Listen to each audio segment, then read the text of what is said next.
I was first aware of the hay fever stuff when I was about 19. Before that I'd been almost allergy free.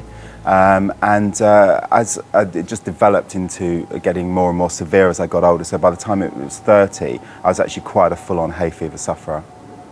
My hay fever starts normally about the end of May, beginning of June time. For me, summers were just something that were to be avoided. I really like running, couldn't go running, used to run a lot in my lunch hours at work, but very out of breath, very wheezy. So that was something that you had to just stop doing. So again, it meant that swimming would then be the next thing. And I would normally avoid parks like the plague because there was just no point. It was miserable for me. It was miserable for the people that I was going with. So yeah, it was something to be avoided. It was lots of indoor activities and at the swimming pool rather than outside running. During the spring, summer and autumn months, minute particles are released into the air from grass, plants and trees. These particles, known as pollen, drift on the breeze. Their ultimate objective is to fertilize other plants, though many of them never actually get that far. Instead, they find their way into the throats and noses of humans and end up triggering pollen allergy, a type of seasonal allergic rhinitis that is commonly known as hay fever. Grass pollen is the most common allergy. In Europe, 52% of the allergic population are allergic to grass pollen. Days that are hot and breezy tend to have more pollen particles in the air than days when it's cool and wet. When it rains, the pollen is washed to the ground. Pollen allergy is the encounter of a pollen with the immune system on the mucosa, on the nasal mucosa of a patient, of a person. So the pollen comes through the air and lands on the mucosa and then relieves its allergens. And the moment it does it, the immune system reacts to it in 5 to 10 minutes. And but that only happens to people who are allergic already, who are, as we say, sensitized, who are hyperreactive. So they are really very alert to the allergen. Pollen allergy is definitely more common in children.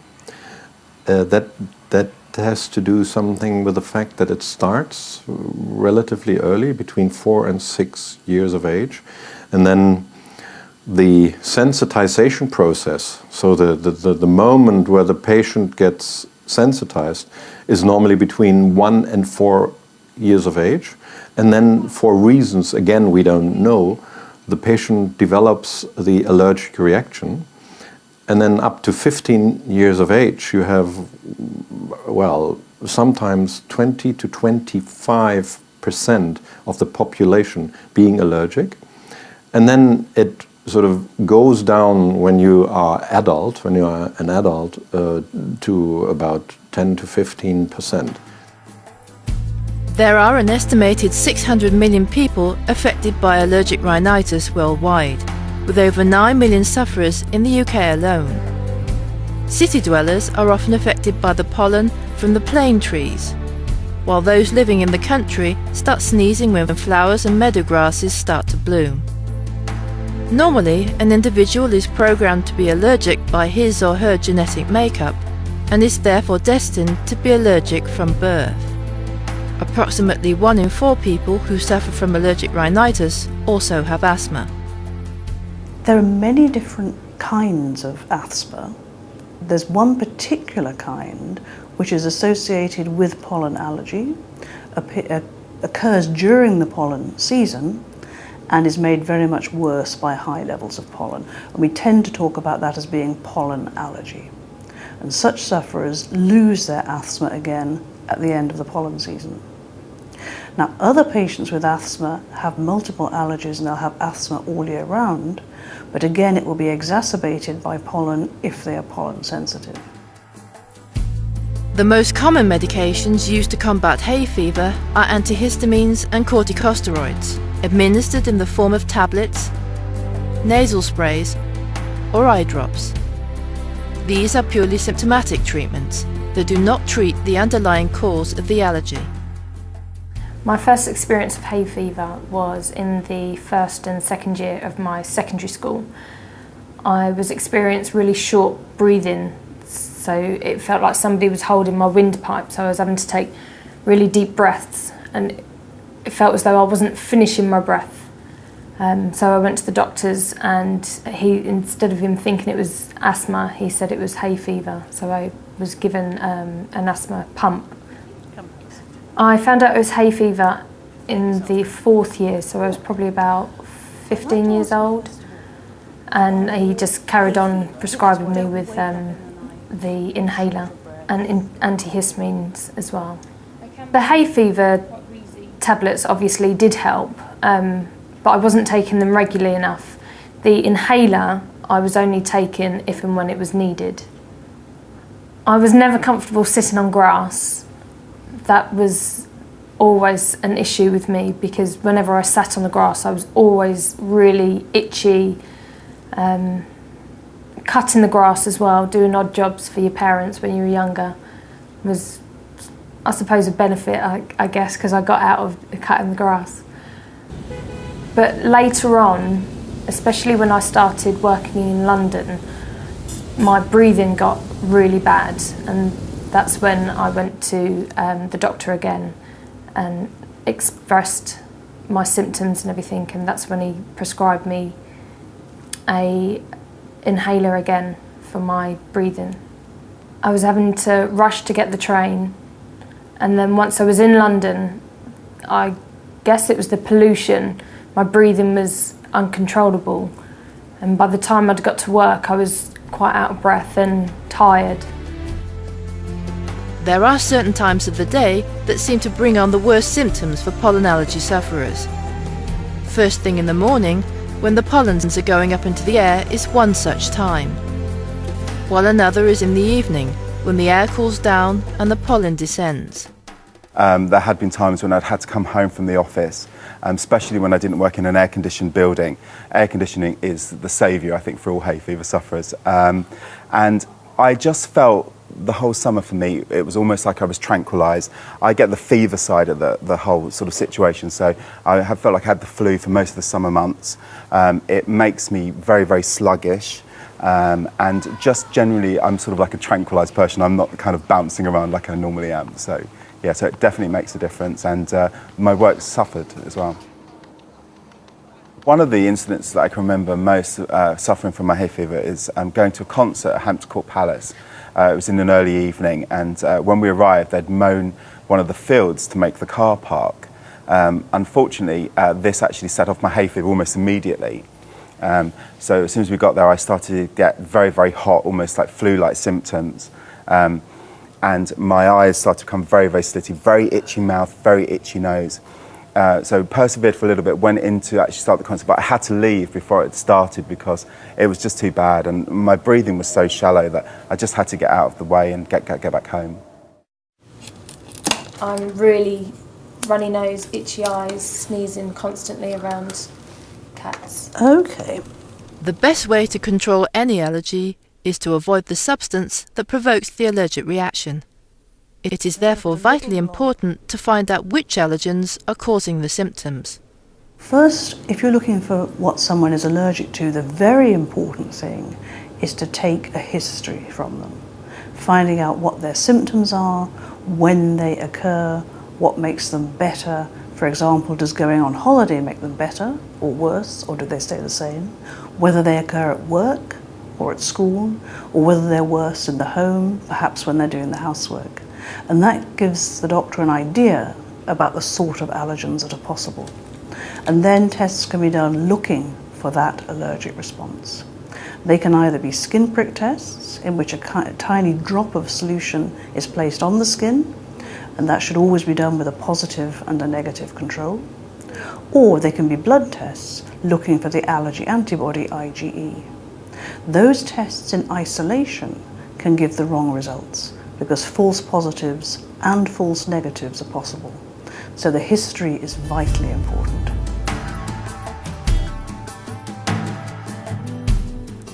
Unlike antihistamines and corticosteroids, which only treat the symptoms of an allergy, immunotherapy can actually alter the natural course of an allergy by introducing the patient to small doses of the substance they are allergic to. This helps reduce the patient's sensitivity to the allergen. The results from this kind of treatment can be impressive, often relieving symptoms for prolonged periods of time. However, the treatment must be administered frequently over longer periods, normally 3 to 5 years. It does not work for everyone. I started the allergy shots in November, which I think is part of the course. You have to start out of season. So I had, it was about, so it would have been about 7 months worth of injections before my hay fever was due to start. And the first year I had no hay fever symptoms at all. It was like a miracle cure. Well, originally I was on a clinical trial for the immunotherapy, and I've been doing it for about a year. And unfortunately, the health authority made the allergists redundant in that area, and so the trial was due to stop, and we just had to all be disbanded from the course. But I was really enjoying the course and really enjoying the results from what I was getting, and I could see at last there was going to be some relief from my hay fever long term, without being medicated, every single day. I spoke to the allergy doctor, who was, unfortunately, her position made redundant, and she agreed that she would try to transfer me onto an actual full-time medication course. So that's what happened. Luckily, I think, out of all the people that took part in the trial, there was only 2 of us that actually managed to get transferred and continue with the immunotherapy at another hospital. My life has changed immensely since the treatment. I'm just able to enjoy the summer now, where I never was before. I love running, I love being outside, so it gives me my life back to be able to do that. Before, summers for me would have been spent in the gym, swimming, but now I'm able to be outside again and to go to the park with everyone else, with my friends, to go rollerblading, and to actually go running in my lunch hour, which actually I could never do before in the summer. So actually it's given me some of my life back, which is great. Well, one of my real passions is gardening, so at weekends I love to get out and just poodle around. I also live very close to a very beautiful flower market, and it just means that I can go down there and I can really enjoy myself. We also have a house in Spain which I adore doing gardening in as well, and I have no problem. I can come out, I can poodle around for hours and be allergy free. It really works well for me. The traditional form of allergy immunotherapy is regular subcutaneous injections administered by an allergy specialist. In some countries, droplets placed under the tongue are also available. Recently, allergy immunotherapy tablets for home treatment of grass allergy were introduced throughout Europe. The tablets are now approved for children as well as adults. When I first taken the immunotherapy tablets, the first week or so, the symptoms were still pretty much the same as they were. The breathing improved immensely. I noticed that even walking up the stairs, I wasn't so short of breath. The irritated nose still occurs now and again, but the one main thing that I really did notice was sitting on the grass. It was fantastic. I could roll around without being irritated. The only medication that I use today is a nasal spray, immunotherapy tablets. I hardly ever use my inhaler anymore, so that's good. And occasionally, when it's really needed, an antihistamine.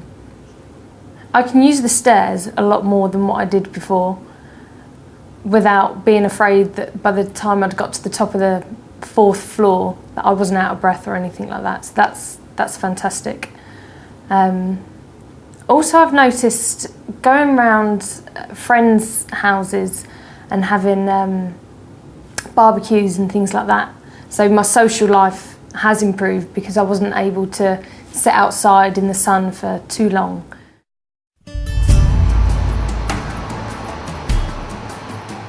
In 2007, the House of Lords published a report on the increase of allergy sufferers in the UK. The report states that since the late 1950s, the incidence of common allergic diseases has tripled in the last 20 years to become one of the highest in the world. Recent estimates suggest that about a third of the population will develop symptoms due to allergy at some point in their lives. Many health experts believe that the number of allergy sufferers is on the increase due to environmental changes during the first 5 years of our lives, the time when we should be developing a strong immune system. The report makes recommendations as to how allergy treatments can be improved upon, but stresses that understanding the causes of allergy be given equal priority. This way, the allergy epidemic that affects the quality of life of millions of people can be brought to a standstill.